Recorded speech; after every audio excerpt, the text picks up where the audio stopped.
வணக்க மக்களே. நம்ம கார்த்திக் கதையில டிசம்பர் 13 என்ன நடக்க போகுது அப்படிங்கறத பத்தி தாங்க இந்த வீடியோல இப்ப நம்ம பார்க்க போறோம். இந்த வீடியோவுக்கு மறக்காம லைக் பண்ணிக்கோங்க. நீங்க லைக் பண்றதுதான் எங்களுக்கு அடுத்த வீடியோ போடுறதுக்கு ரொம்பவே இன்ட்ரெஸ்டிங்கா இருக்கும். சோ என்ன நடக்குது அப்படின்னா, நம்ம ஹீரோயின் வந்துட்டு நேரா அவங்க அம்மா கிட்ட, அம்மா உங்க தங்கச்சி இப்படி சொல்றாங்க அப்படின்னு நம்பி அவருக்கு நீங்க இவ்வளவு பெரிய தண்டனையை கொடுத்திருக்கீங்க. நீங்க பண்றது ரொம்ப தப்புமா. அவர் இப்படி எல்லாம் பண்ணிருக்க மாட்டாரு அப்படின்னு உங்களுக்கு தோணலையா? ஈஸ்வரி சொல்றாங்க, ஏய் அவன் என் தங்கச்சிய தாக்கியிருக்கான். அவன எந்த தண்டனையும் கொடுக்காம வேடிக்கை பார்த்துக்கிட்டு இருக்க சொல்றியா?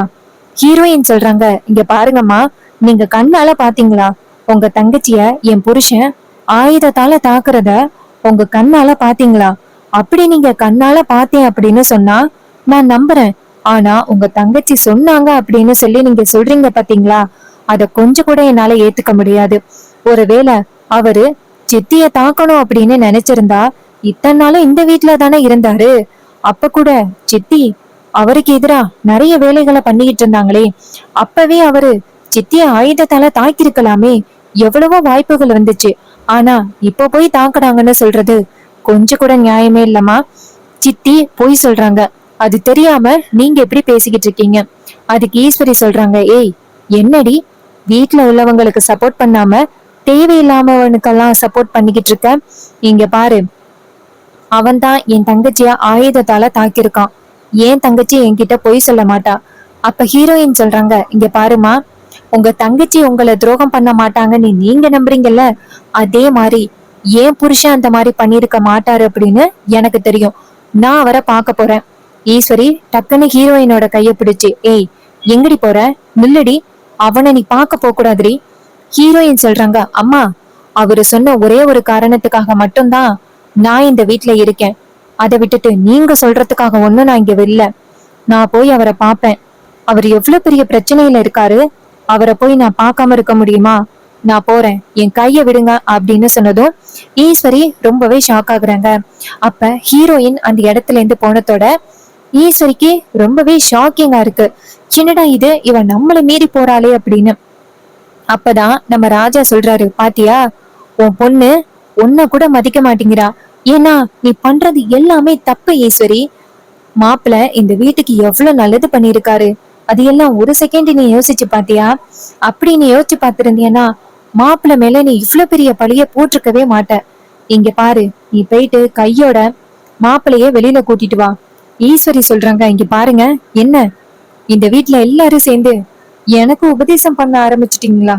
இதுக்கு முன்னாடி இந்த வீட்டுல எல்லாரும் ஏன் பேச்சதான் கேப்பீங்க, இப்போ எனக்கே உபதேசம் பண்ண ஆரம்பிச்சிட்டீங்களா? இந்த வீட்டுல எல்லாரும் ஏன் பேச்சதான் கேட்கணும், அத முதல்ல ஞாபகத்துல வச்சுக்கோங்க அப்படின்னு சொன்னதும் நம்ம ராஜா ரொம்ப ஷாக் ஆகுறாரு. என்னடா இது, இவ இப்படி பேசுறா, கொஞ்சம் கூட அறிவே இல்லாம அப்படின்ட்டு.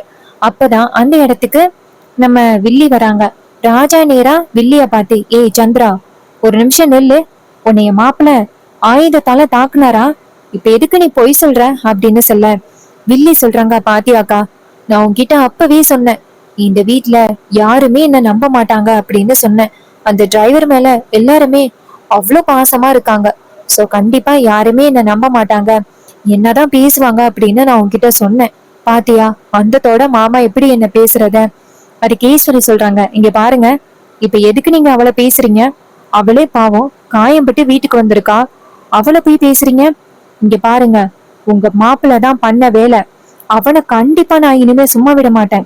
எப்போ என் தங்கச்சி மேல அவன் கை வச்சானோ அவனுக்கு கண்டிப்பா இனிமே நிம்மதியே கிடையாது. அவன் நிம்மதியா இருக்கே விட மாட்டேன். அவனுக்கு நிறைய பிரச்சனைகளை கொடுத்து அவன் நிம்மதி இல்லாம ஆக்குவேன். அதுக்கு ராஜா சொல்றாரு, இங்க பாரு, உன் தங்கச்சி சொன்னா அப்படிங்கறதுக்காக நீ இவ்வளவு பெரிய தப்பான முடிவு எடுத்துக்கிட்டு இருக்க. ஒரு நாள் இல்லைன்னா ஒரு நாள் மாப்பிள்ள மேல எந்த தப்பும் இல்ல அப்படின்னு உனக்கு தெரிய வரும். அன்னைக்கு நீ ரொம்பவே வருத்தப்பட போற பாரு அப்படின்னு சொல்லிட்டு ராஜா கோவமா போறாரு. வில்லி நேரா அங்க அக்காவை பார்த்து, பாத்தியாக்கா, நான் அப்பவே சொன்னேன், நீ கேட்டியா? எல்லாருக்கும் அந்த டிரைவர் பையன் மேலதான் நம்பிக்கை, என் மேலாம் நம்பிக்கையே கிடையாது. இத்தனை வருஷமா நான் வீட்டுல இருந்திருக்கேன், ஏன் தான் என் மேல யாருக்குமே பாசம் இல்லைன்னு நினைக்கிறேன். அக்கா, என்னால உன் குடும்பம் பிரிய வேணாக்கா. நான் இந்த வீட்டை விட்டு எங்கேயாவது பெயர்றேன்க்கா, நான் ஒரு அனாதை ஆகிடுறேன்க்கா அப்படின்னு சொல்ல ஈஸ்வரி டக்குன்னு அவங்க தங்கச்சியோட கைய பிடிச்சு, ஏட்டி என்னடி இப்படி பேசுற, எனக்கு நீ உன்னை விட்டா வேற யாரடி இருக்கா? இங்க பாரு, நீ எங்கேயும் போக வேணாம். யாருக்காகவும் நீ பயந்து போகணும் அப்படின்னு அவசியமே கிடையாது. நீ என் தங்கச்சி, நீ என் கூடவே தான் இருக்கணும் அப்படின்னு சொல்லிட்டு அவங்க தங்கச்சிய கூடவே வச்சுக்கிறாங்க. அப்பதான் நம்ம வில்லி கேக்குறாங்க, சரிக்கா சரிக்கா உன் தங்கச்சி எங்க அப்படின்னு சொல்லி கேட்க, அதுக்கு ஈஸ்வரி சொல்றாங்க, அவ எங்க? என் பேச்ச கொஞ்சம் கூட மதிக்கவும் இல்ல, கேட்கவும் இல்ல. அந்த டிரைவர் பையல பாக்கணும் அப்படின்னு சொல்லிட்டு அவ பாட்டுக்கு கிளம்பி போயிட்டா. நான் எவ்வளவு சொல்லியும் கேட்கவே இல்ல. கொஞ்சம் கூட இந்த வீட்ல யாருக்குமே என் மேல மரியாதையே கிடையாது. அதுக்கு வில்லி சொல்றாங்க, அக்கா இப்போ உன் பொண்ணு உன் பேச்ச கேட்க மாட்டேங்கிறா. அது எல்லாத்துக்கும் என்ன காரணம்னு உனக்கு தெரியுமா இல்லையா? எல்லாமே அந்த டிரைவர் பையதான். அந்த டிரைவர் பையதான் ரேவதிய கைக்குள்ள வச்சுக்கிட்டு இவ்வளவு ஆட்டம் போட்டுக்கிட்டு இருக்கான்.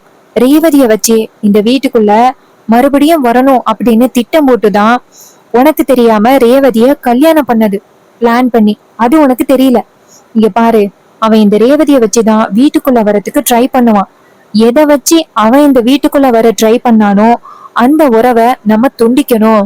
இத கேட்டதும் ஈஸ்வரி கேக்குறாங்க, என்னடி சொல்ற? அதுக்கு வில்லி சொல்றாங்க, ஆமாக்கா, நம்ம ரேவதிய நம்ம வீட்டு பொண்ணாக்கணும். அதுக்கு என்ன வழி அப்படிங்கிறத பாரு. அப்ப ஈஸ்வரி கேக்குறாங்க, என்னடி சொல்ற? தெளிவா சொல்லுடி, எனக்கு புரியல. அதுக்கு வில்லி சொல்றாங்க, அக்கா அந்த டிரைவர் பையலுக்கும் உன் பொண்ணுக்கும் விவாகரத்துக்கான ஏற்பாடு பண்ணு. அவன் தாலி கட்டிட்டான் அப்படிங்கறதுக்காக தான் ரொம்ப ஓவரா திமுறா பேசிக்கிட்டு இருக்கான். அவனுக்கு நீ யாரு அப்படிங்கறத நிரூபிக்கணும்ல. இங்க பாரு, உன் வீட்டு பொண்ணு உன் பொண்ணுதான் அப்படிங்கறத நிரூபிக்கணும். தேவதைய வச்சு இந்த வீட்டுக்குள்ள அவன் மறுபடியும் வரவிடாதபடி தடுக்கணும். அதுக்காக நீ லாயரை வர வச்சு விவாகரத்துக்கான ஏற்பாடுகளை பண்ணுக்கா அப்படின்னு சொன்னதும் ஈஸ்வரி சொல்றாங்க, அப்படியா சொல்ற? வில்லி சொல்றாங்க, ஆமாக்கா, இந்த தாலிய வச்சுதானே இவ திமுறா பேசுறா. நான் என் புருஷனை போய் பார்க்க போறேன், உனக்கு என்ன அப்படின்னு உன்கிட்டயே கேள்வி கேக்குறாள்ல.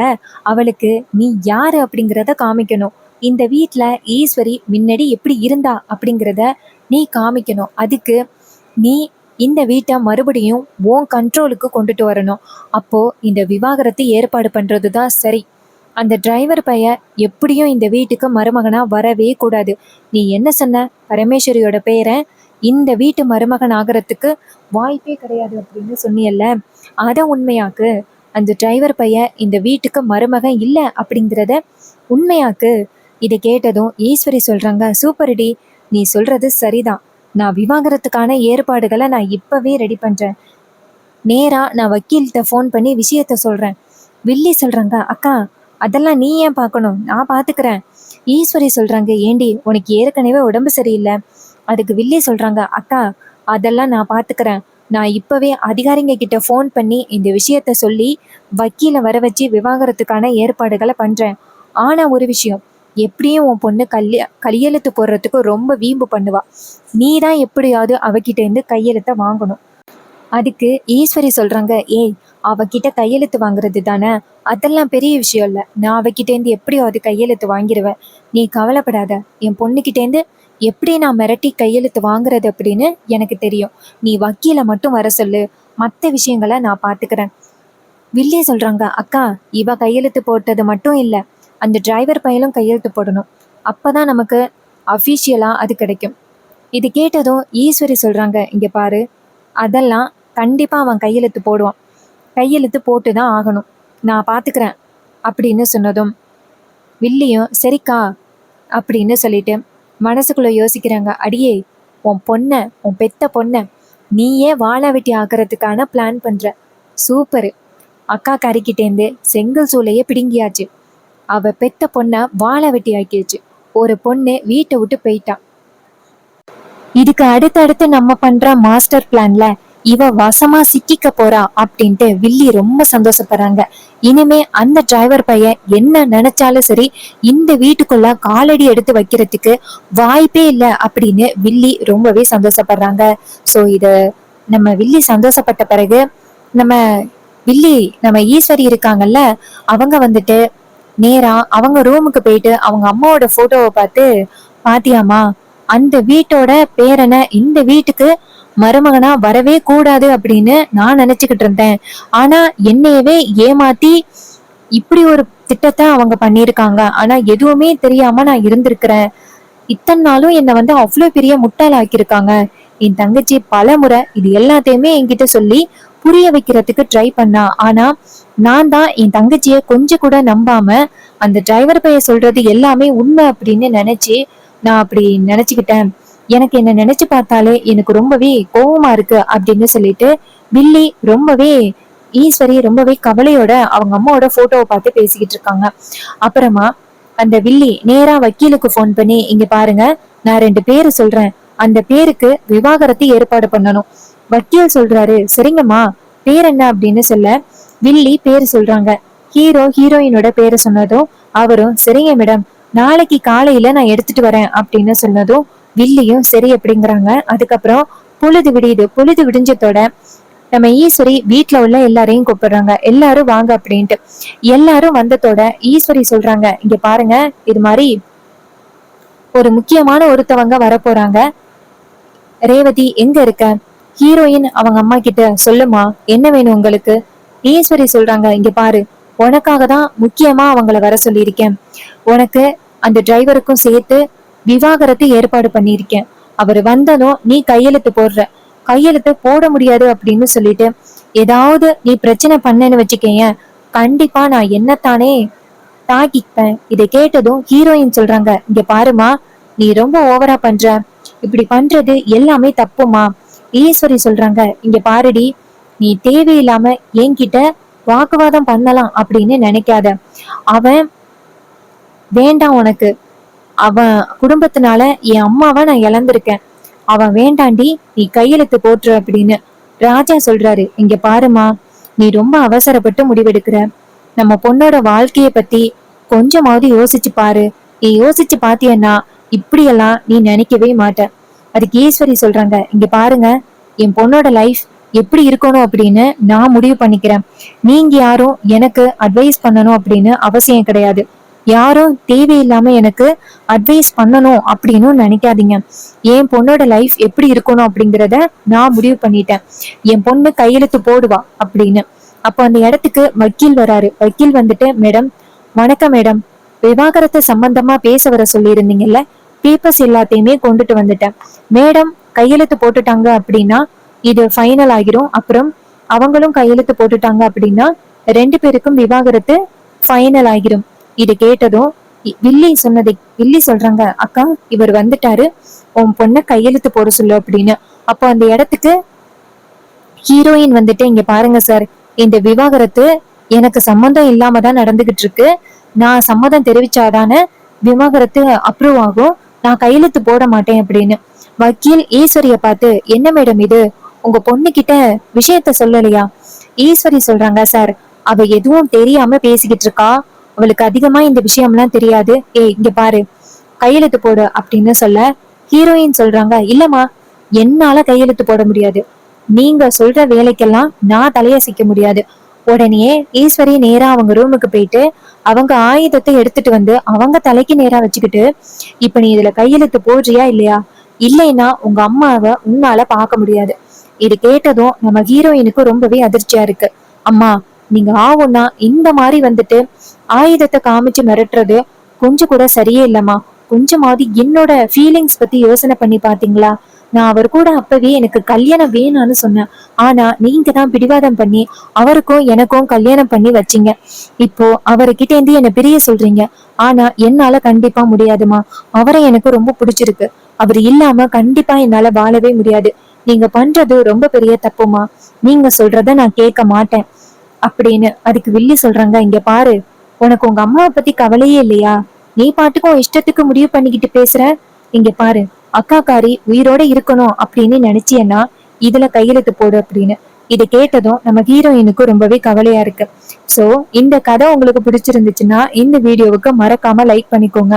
நீங்க லைக் பண்றதுதான் எங்களுக்கு அடுத்து வீடியோ போடுறதுக்கு ரொம்பவே இன்ட்ரெஸ்டிங்கா இருக்கும். சோ மறக்காம லைக் பண்ணிட்டு இந்த வீடியோவை பாருங்க. தேங்க்யூ ஃபார் வாட்சிங். நெக்ஸ்ட் வீடியோல பார்ப்போம்.